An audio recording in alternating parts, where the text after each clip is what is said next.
Hi guys, how are we all doing? It's John with you again, and it's time now for build update number 5. Yep, build update number 5 on the Academy Jagdpanzer 38T Hetzer. And it's built, it's painted, as you've seen if you've been following the little series there, and it's very glossy. I have it very glossy at the moment. I give it 2 nice gloss coatings. First gloss coat, put it on, left it overnight, a good 24 hours. Then I put on the decals. Now there was only 3 little decals, 3 little of the crosses, the Boykin crusts or whatever they call it. Okay, and then I give it another good coat of gloss. Now the gloss I use is this one here. It's Alclad 2. It's aqua gloss. Okay, so Alclad aqua gloss. Brilliant, absolutely brilliant, really good gloss. Absolutely fabulous. Goes a long way, really does, and gives a lovely finish. And the reason I give it 2 good coats, and I'm after giving it another good 24 hours in drying in again, because I'm going to use an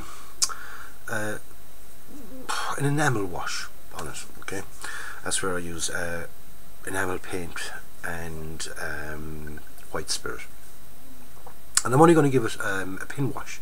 I'm only going to do panels around raised parts and things like that, because I don't want it very weathered, because basically because I want this as a kind of a little kind of a display piece rather than a, you know, nicely weathered in piece. And the great thing about it is because I have 2 of these kits, but I can do one, which the next one I'm going to do it weathered up. I'm going to do a slightly different camo scheme on it.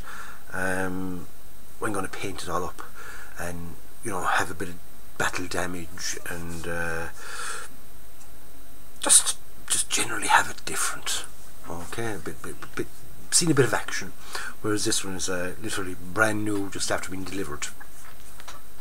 Okay, brand new after being delivered. So this video is going to be the final video. So like I said, it's just a quick pin wash. When that sets and dries in, then I have to give that 24 hours, because of it being enamel wash and I'm using enamel paints and things like that. I give that another 24 hours to dry. Then I'll give it a dull coat. I use the Tamiya dull coat, matte, nice matte, plain clear matte. That's what it is, clear matte. I give it a dull coat, and then give it a dry brushing, and that's all I'm going to do with this one. So nothing really expensive or anything like that.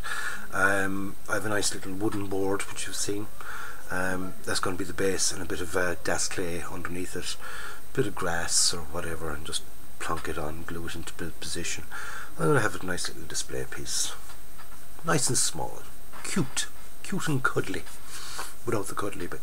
So anyway lads, let's get down. We'll have a look at it in its state that it's in at the moment, where I haven't touched anything, and I'll show you how I make up my little bit of enamel wash. So, right, so here it is. As you see, it's got that for a gloss. It's got a fabulous gloss finish. I'm after turning the light off even, because the gleam off it was a bit too much. Okay, so here she goes. Nice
No, unfortunately I'm going to have to do this all over again, and I'm after doing a bit, which makes it harder.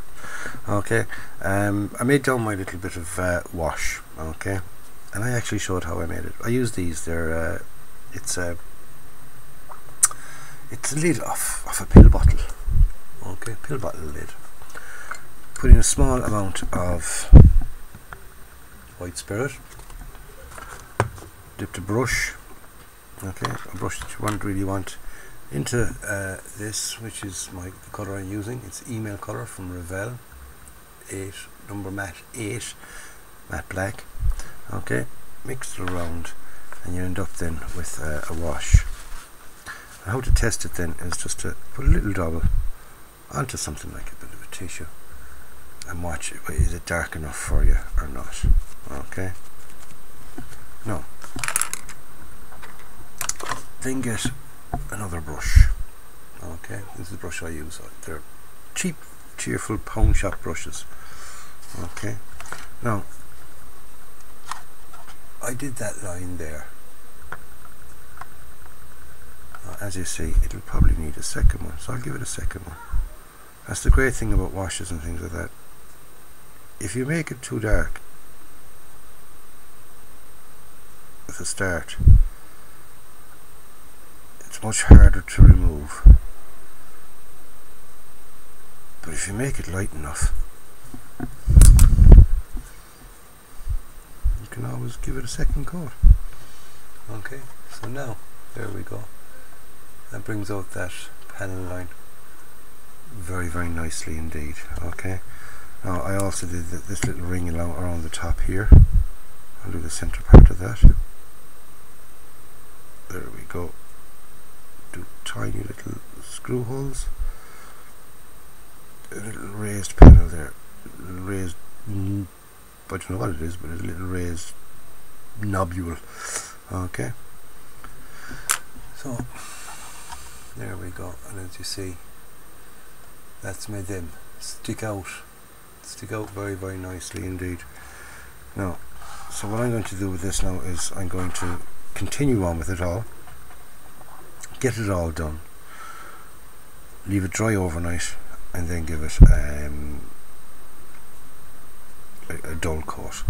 Okay, so you do your bits and pieces that you want to get done, leave it for about a half an hour or so, then go back and look at it, okay, and see, will you need to give it another little dabble, like I said. I mean, that line there, it was very, very dull, so I needed to give it a second one.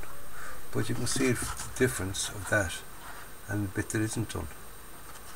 Okay, it just makes that panel stick out that extra little bit. It just makes it more pronounced, as you can see from there. You know, you can see the line there, and you can see that it's a panel.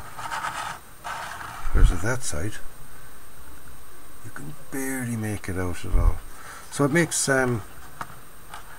panels just stick out that little bit better, and that's why I do it. Okay, so I'm going to carry on. I'm going to get the rest of it done, and when it's all done, we'll come back, we'll have a look at it, see how it worked out. Okay, so I'll talk to you in a minute when it's all done. A minute, to say. It'll probably be in about 2 hours time, but for you it'll be just as quick as that. Right, okay, now there she is after getting the pin wash. And as you can see from the effects of the pin wash, that, you know, all the little areas just stand out that little bit better. Okay, you don't want anything dramatic. You don't want it to look sort of dark black lines and things like that. You know what I mean? So as it dries in, it sort of eases off. It just makes it kind of look like a dirty line more than a black line. Okay, and that's the way you want it. You want it to look subtle. You want the things to stand out, but you don't want them to be you don't want it to be too pronounced, you know, and you don't want it to be sort of dramatic. That's the word we're looking for, isn't it? We don't want it to be too dramatic. So we're going to leave that aside now. Next step for that is just to give it a dull coat. Okay, so I'm going to give it a dull coat. We'll have a look at that then when it's got its dull coat. during the meantime. Okay, because I'm going to give that a dull coat, and then it's going to have to dry. I'm going to make a start on the base. Okay, so here's the base I'm going to use, a nice bit of polished up wood. Okay, let's move this out of our way. Nice bit of just a little base I made. Okay, a bit of wood, but a bit of polished it up a bit, made it look a bit nice. Okay, what we're going to do to it is we're going to put a kind of a centerpiece of gas clay in that. Okay, we're going to imprint the tank onto it, so it's got the threads leading up to, say, start here at the back and leading up, say, about 3/4 of the way up. Okay, because we don't want to, obviously, excuse me, if the tank is going to be, say, here, we don't want the tracks going all the way across here. Where should we say? We don't want the tracks to show that they're going along there. We want it sort of to be here like that and show the tracks leading up to it, that it's gone over the tracks. Okay, so what do we do to prepare this? If we just put das clay straight on that, it's going to stain everything. Okay, because it does, and your hands are going to get covered in the clay, and you're going to mark into the wood. So we got to protect that, but still leave it that we can get our clay off it and things like that. So what we do is we use ordinary cling wrap, saran wrap, whatever you want to call it. We call it cling film here in Ireland. I think it's the same in England, they call it cling film as well. So whatever you call it, saran wrap I think they call it in America. Okay, so we want some cling film. And from now on I'm going to call it cling film. I'm going to call it what we call it here. Okay, so put it in the center, roll out how much we need, and then cut. Okay. Oh, make sure that it's nice and neat. I might bring that back down to Mrs. Moore's kitchen. Otherwise, John is in trouble. I like to say I'm the boss, but I can only say I'm the boss because Rachel said I could say that. She gave me permission to say that on video. It's very good to me. Okay, so we cover our base with that, making sure that we don't have any wrinkles in the center.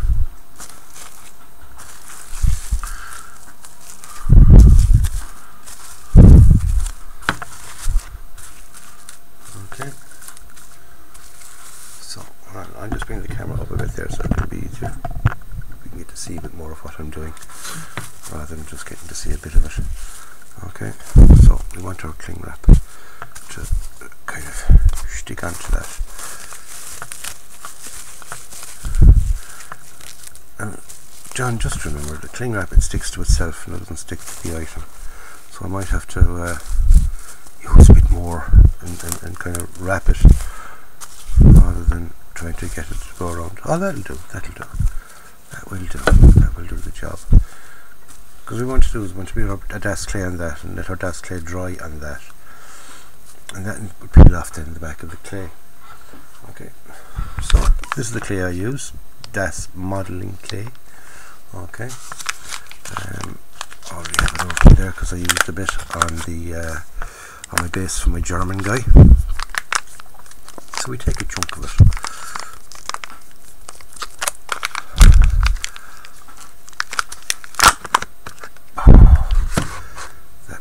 Too much, believe it or not. Okay, so what you do is you soften it in your hands. See what I mean about it'll get everywhere, and that will stain the wood. It'll stain anything, everything. Make sure you wash your hands straight away afterwards. Okay, so just plunk that into the center and we'll push it down.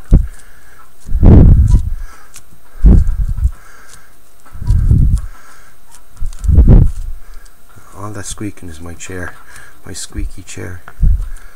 Okay, now we get it to whatever thickness we want it. Don't worry about the prints in the middle at the moment, because all you're doing is just making sure that you've got enough to cover what you want to get covered. When you're doing this type of vignette, I don't want it to be perfectly square edges. Okay, I don't want it patchy either. Okay, but you want it to be, to cover the area that you need, but without being too neat. You don't want it too neat, because you want to kind of make it look that it's just a sort of a chunk of worth taken out and put onto a base, and the shape of your outline of your base, should I say, the more obscure it is, the kind of better it is. Okay, so there we go. That's the that'll do size wise. Okay, now you don't want to leave it like that because that'll show up all fingerprints. Alright, so you get something to smooth it over. Well, I like to use something like that, a bit of a brush handle or something like that, right? You just want to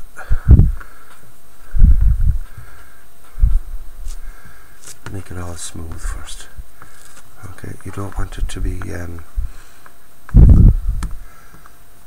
trying to get any fingerprints and things out of it. Okay, doesn't have to be perfectly flat. You're better off if it's not perfectly flat, because it's to represent the ground.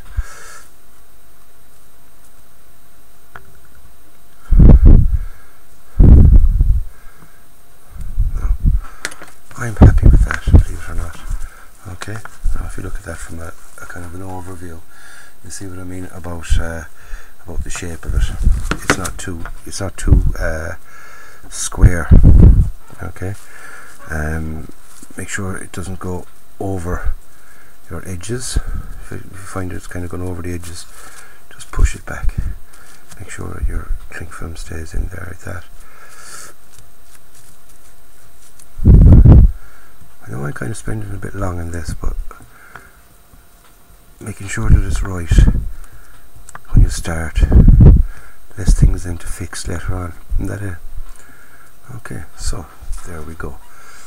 We have that now, right? And the best thing, I should actually go and wash my hands now so I don't dirty the model, but because it's gloss coated, I'm not really too worried about it. Now we start back here.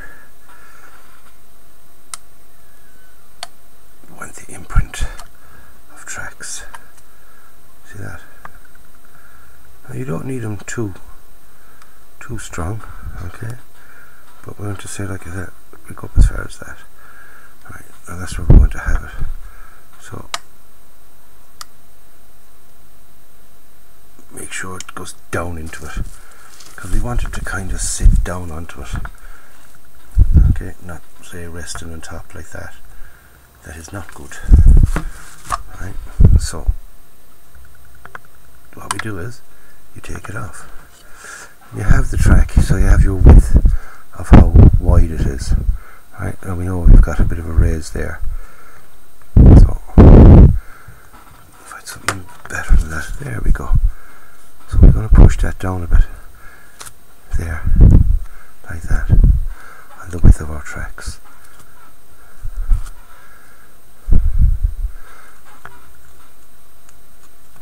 So that will show that it'll kind of sitting down into the ground, because the weight of the vehicle has pushed it kind of down into the earth slightly. Then get our vehicle again. Make sure we have our track marks at the back. Not too worried about track marks up at the front of it.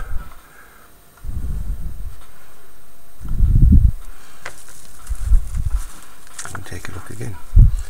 Now, bring the light out and turn it down. What we wanted to do is we wanted to sit in, so it's sort of sitting into the track. So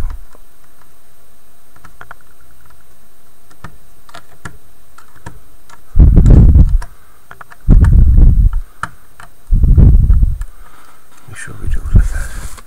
So now it's sitting down into it. something at that side, it's not. So I want you to do the same now with this side.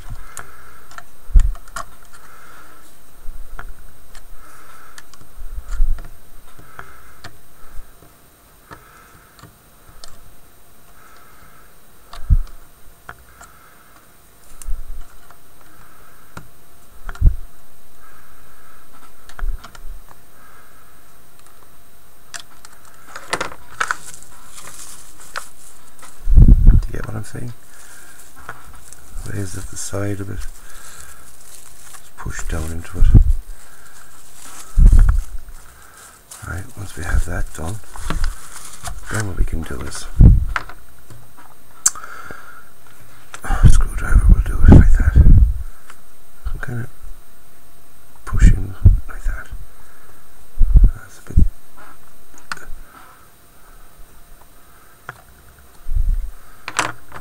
I'm using everything and anything, and trying to get marks out of it and marks into it and things like that, right?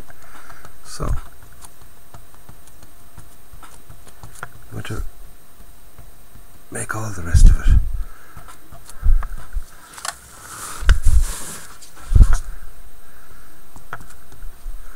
A bit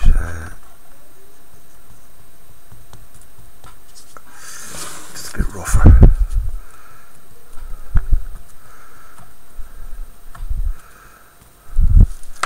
Another good thing to use would be an old stiff brush if you have one. I can't seem to find one. I have that, which is kind of stiff enough. Right.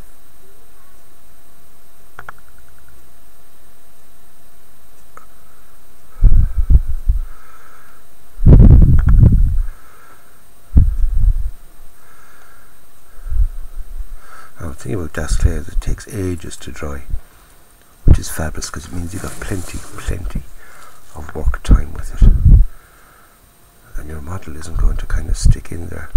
Don't worry too much about underneath because we will be taking the tank off. Okay, and we will be painting this as well. I'm just trying to get a kind of a natural effect in there.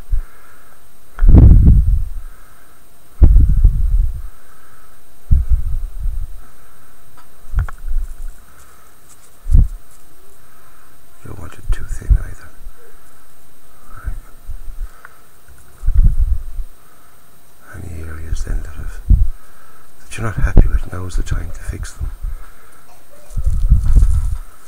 No, I'm happy with that. Okay, nicely roughed up and everything else like that. So now we can take our model off.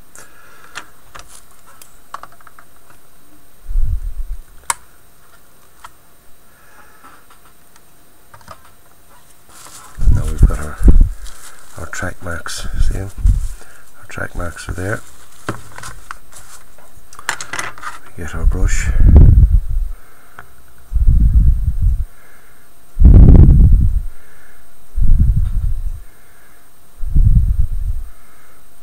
And we do the same kind of pattern. Whatever pattern you use around the outside here, make sure you kind of continue it in a bit in under the tank as well. Even though you can't see it, there is a chance that by holding and looking in a certain direction, you'll get to see in under there. So you got to do parts that you know you're saying to yourself, people won't see that. Okay, somebody's bound to fucking pick it up and look inside and say, oh, you never did in there. You know, it's like if you're doing a diorama and you're going to have a wall in it, and part of the wall isn't in your sort of you say you want people to look at it from this direction. What if somebody turns it around? So you have to have the back of the wall done as well. So no, there we go. There's my base. I'm happy with it. I'm happy with the size. Happy with the shape. Okay. Just a little bit there now. I wasn't happy with. So I'm happy with the size. I'm happy with the shape. I'm now going to put that aside and let that dry. It'll take about 24 hours to dry. Okay, sometimes it might even take longer, depends on whatever your conditions are, be it warm or if it's cold. The colder it is, the longer it will take to dry, but it is air drying clay, and around 24 hours or thereabouts. Give it that length of time to dry. So I'm going to put that aside, let that dry. We'll have a look at these then when I come back. So I'm going to get that our tank, okay, the little Hetzer. I'm going to get that dull coated, and I'm going to leave this dry. I'm going to carry on then. I'm going to see what I got to do next. Okay. Right, so here's our base, and it's dry. Okay, it's not fully dry, it's not 100% dry, but it's dry enough to start doing some painting on it anyway. Okay, now I've had it over 24 hours. It's been well over 24 hours, and it still isn't fully dry. But it's not bothering me too much. It's perfect enough. It'll do for well, the next stage. Because the next stage I'm going to start wetting it up even more, so it's going to take longer again to dry. So what I'm going to do is I'm going to get some paint down on it. Okay, I'm going to give it an overall brown. Okay, I'm going to use the XF86 NATO brown. Going to give it a little bit of flat black. Okay, and that's just going to be the base colour underneath it. So I want it kind of muddy looking, and not going to make it too neat or anything like that. And then because I'll be adding some grass. Okay, got some bit of grass there to add to it, and I have a few tufts as well that I'm going to stick into various little places. So first step, I'm going to get it just going to get some XF68 brown down on top of it. So we'll start off with that. Okay, so I'll get that done, be back to you in a sec. Right, so there she is, all brown.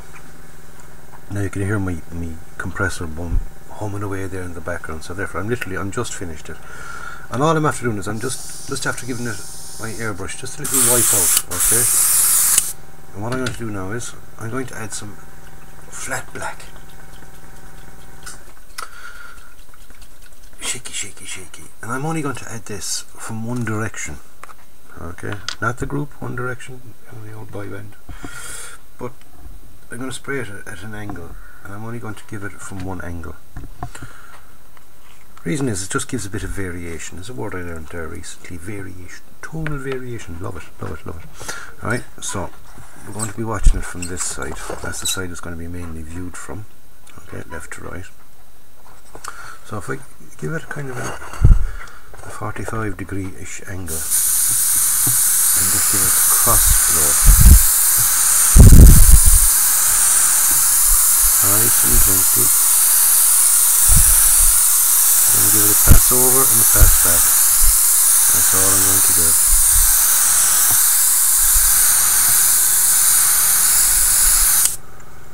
Okay, that's it. And if you look at that, that's after giving it a nice effect. Now I have to remember the angle I went at. I went from that angle. So what I'm going to do now is I'm going to empty out that out of my brush.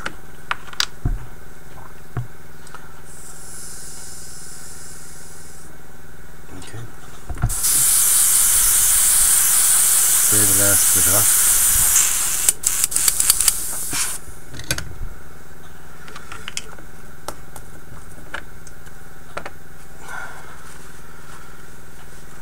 All I'm going to do is just clean most of it out of the inside of it with just a bit of tissue. Give it a rub. Okay.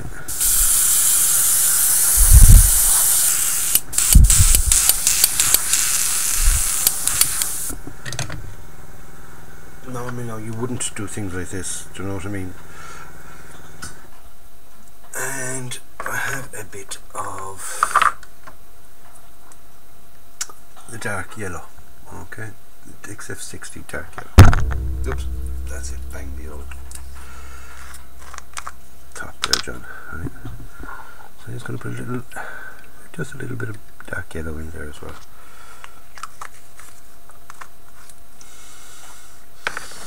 Now, I went from that angle first, so what I'm going to do is I'm going to give it literally from the reverse.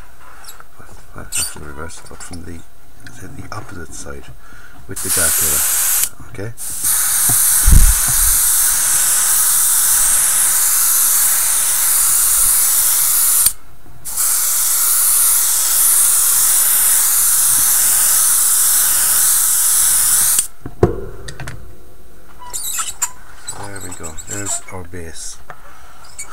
brown, a little of the dusty dark yellow on it, and a little bit of black.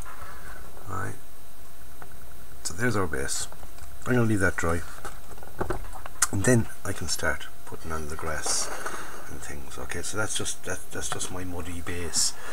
When it dries, it'll slightly change colours and things like that, so we'll have a look at it when it's dry before we start adding some tufts and some grass and things into it. Okay, because I want it kind of to be just a muddy old patch of ground that's got bits of grass and stuff on it. Okay, so I leave it at that. When that's dry, then we come back to that and we'll continue on with getting the base all sorted. Okay. Now, once we had it all brown, it was just too brown. It was too light brown. Now I know that's kind of showing up very, very black, very, very dark green, but it's not. What I did was I gave it a couple of dry brushes with black and gave it a black wash. And the black wash I used worked brilliantly, because what it did was, it's after giving a pure mud colour. I mean, that is the perfect colour for mud. I could take that outside now, put it down on the ground, and I'd lose it. But it's perfect anyway, literally perfect for what I want. So my next step now is I'm going to add a couple of tufts to it. Alright, these are some tufts now that I was given recently. Actually, I wasn't given them recently, I was given them some time ago by Greg Riley. Greg Riley made these. Greg got himself a static grass applicator. I don't have one myself, but Greg sent me on a selection of tufts, and these are one of the first sort of sets that he made. Now he put it onto ordinary greaseproof paper, and for some weird reason they won't kind of come off perfectly. Some of them do, some of them don't. Alright, so what I'm going to do is, look at that, look, just as I said it now, these ones will all come off perfectly, but one or two of the other sets didn't come off perfectly, but these ones have, right? So I got a couple of tufts. Now I want one here, a tuft there, and I'll stick one there. I'm kind of sticking tufts underneath the tank. So I want another, that's 3, 1 there, 2, 3, another 2 will do me now. Okay, there's a nice big one. Oh, excuse me, Windies, and this one here. Okay, now to apply these, I know you shouldn't really, but I'm using a bit of the old super glue, okay, for them. Now I've got a couple of nice little divots in here. I suppose I should have freed up the glue first. We were kind of we have a bit of stockage.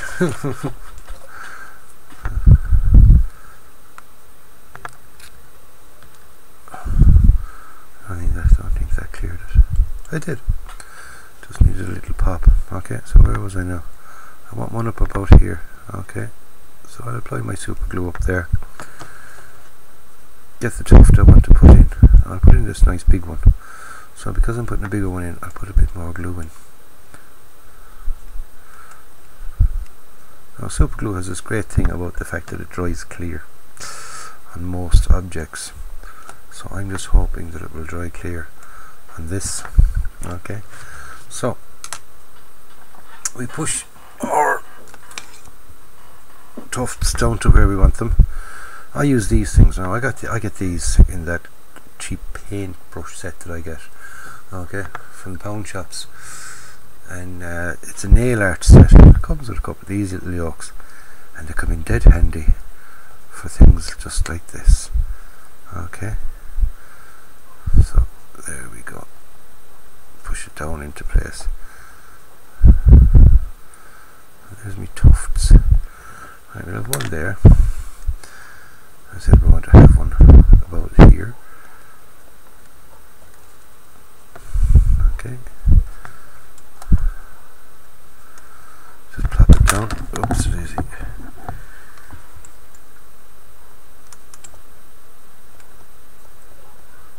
Push it into place.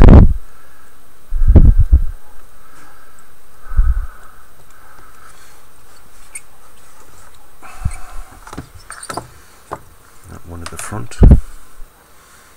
about here. Okay.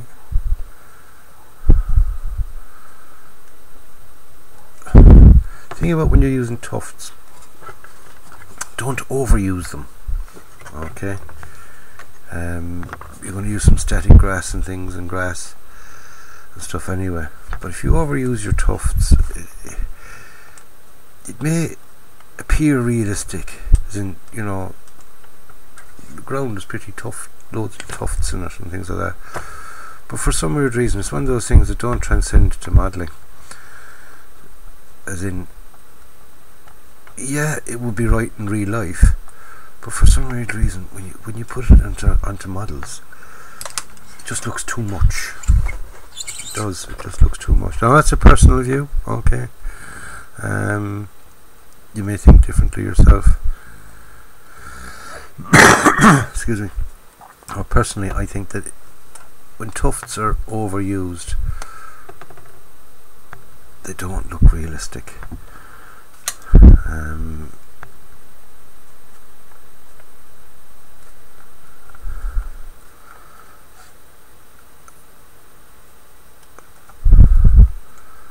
So, you know, a lot of things don't transcend into modelling, and to me, the tuft thing is definitely one of them. Okay, so we're putting down 5. Okay, for starters, like I said, for starters. Okay, might add 1 or 2 more. We'll see how it looks. You know, that one. Why are you moving? Everything else went in perfectly, but you just want to move around. Okay, there we go.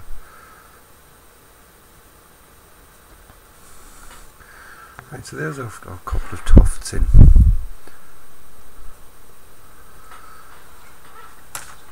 Now, we take a look at it. Let's see. Yep, I'm happy with that, right? Like I said, I might add more later on. I do not know yet. Okay, I'm also going to use some of this. Now, I did say I don't have a static grass applicator, right?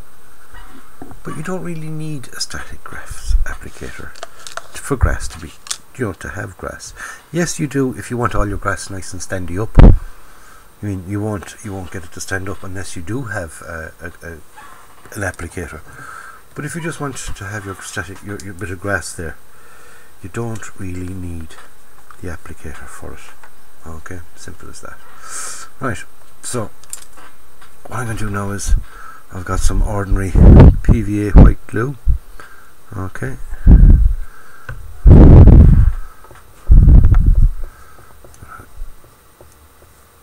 Put it down in a couple of areas. Like I said, I want this to be patchy ground. Okay. So decide what areas of patchiness I want.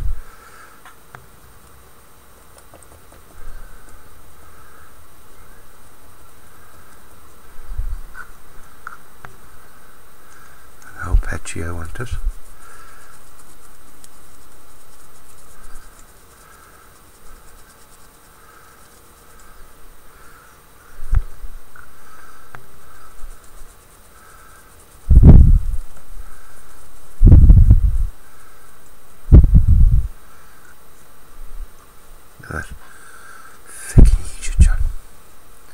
Always one. I'm usually that one. I always make a bloody mess when I'm doing this. Okay.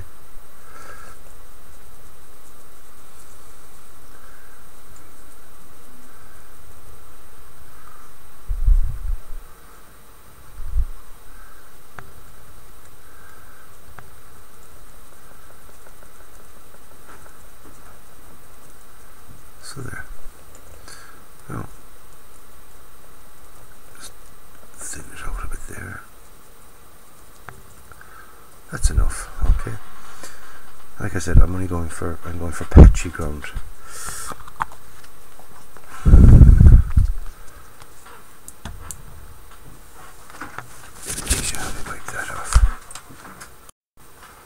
Right, I just have to stop there for a second. Now, is our white glue down? Okay. What I'm going to do is I'm going to move the camera a bit so we get a kind of an overview of what I'm doing. Okay. This is static grass, okay, and what it was all the little bits that came off the tufts that Greg gave me. They're a different colour because for some reason it was only the light green ones that kind of seemed to lose some of their grassage. Okay, now sprinkle it down over that.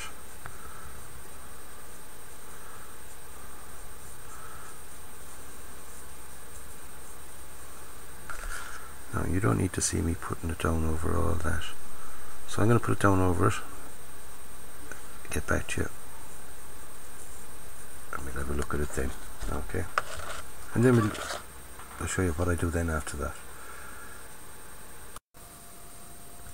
Alright, so now I'm after sprinkling on me static grass. Tip it upside down, give it a little patting. Okay, pat pat pat pat. And if you look at it, a lot of it does stand up. Okay.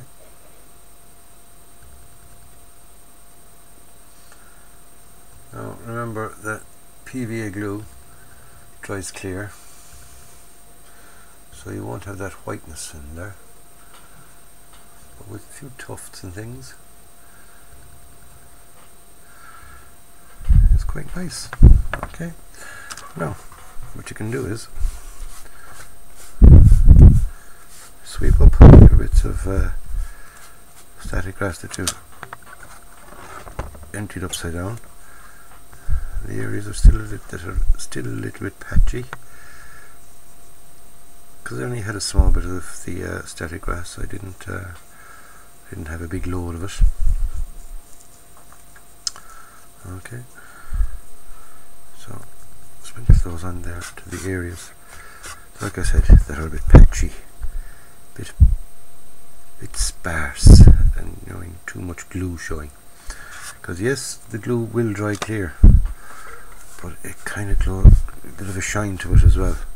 Okay, now I don't mind a bit of a shine there because it shows that, it would sort of show up a bit like kind of marshy, which is kind of the effect I'm going for. Sort of marshy, boggyish. Do you know if you're ever out in the forest, when you just come out of the forest, usually that little patch of ground coming out of the forest kind of churned up a bit, and it's forest path, but you're just after coming out of the forest, so the forest would be, say, back here kind of thing. It's patchy, and it's kind of marshy and boggy. Okay, so that's kind of the area that I'm going for. Okay, so now I'm going to leave that dry for a couple of hours, and as it dries, like I said, the PVA glue will go clear, and we'll have a look at it, and we'll see then, does it need any more. Hopefully it won't. Hopefully that'll be it, and everything will be ready. But if not, if it needs another tuft or two, then we'll give it another tuft or two. If it needs some more static grass, then we'll give it more static grass. Okay. Instead of the static grass tufts, I can kind of give them a bit of a cleaning and get another bit of grass out of it. So, like I said, all back to the old adage of modelling: do a bit and wait a long while. So I got to sort of wait a long while now for it to for the PVA glue to dry and for all that to set. We'll have a look at it then, and then we'll decide does it need more or not. Okay. Now, so there we go. The PVA glue is after drying, and the base is now finished as far as I'm concerned. Not too worried about these little bits for the what's it, the desk clay is kind of coming through. Kind of got scratched a bit. What happened was this piece here, I suppose the size of it started to kind of warp a bit, so I had to kind of clamp it to a board to kind of get the little, it was starting to bow, so I had to clamp it to a board to kind of keep the centre down. It's still starting to bow again slightly, so the sooner I get it glued down to the base the better. So the base is now finished. Okay, there it is. I'm happy with it.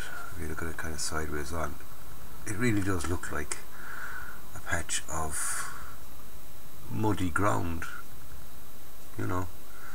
There's nothing else that it could resemble, and I am quite happy with that. So all that's left for me to do now is to final assembly of the dial, because everything is finished. Okay, the Hetzer's finished off, the figures are finished off, and this little cover top piece for the vignette base is finished as well. So in the next clip, which will be the final reveal, I'll get to show you what it basically, how everything turned out and how the whole thing looks. Like I said, that PVA glue dries in completely clear, only slightly shiny, not really worried about too much, but it gives a kind of a sort of a wettish effect to it, which is nice. Okay, so like I said, I'm going to assemble it all now. Glue the tank, the Hetzer. It's not really a tank, is it? It's not. People call it a tank. I've called it a tank as well, but it's not a tank. It's is it a self-propelled gun? I don't know. What would you class it as? Tank killer? You know, to sort of, they say that to technically classify it as a tank, it has to have a turret. But anyway, what the hell. Next clip will be the final reveal of the Hetzer, whatever it is. Okay, so stay tuned. I'll be back in 2 secs.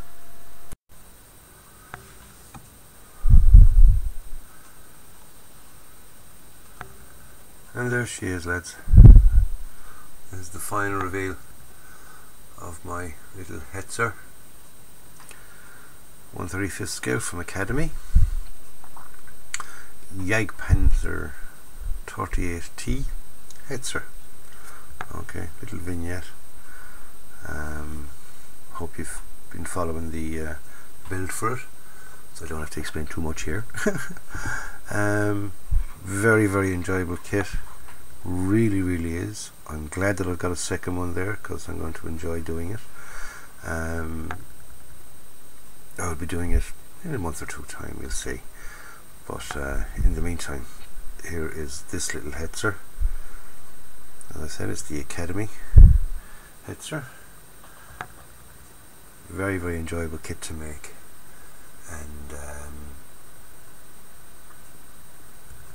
you know, it just really is. All the sort of the masks for the camo scheme are there. Well, not for the dots. I kind of went overboard in the dots, I think, but you know, some people have said that they're grand. You see it in some pictures, it looks grand, and other pictures then it looks as if there's too much. But you know, I'm happy enough with it. I'm happy enough with it. I'm actually more than happy enough with it. I'm really happy with it. I did some nice little kind of subtle weathering effects. If we go down here, we can see it on the tracks and on the back there.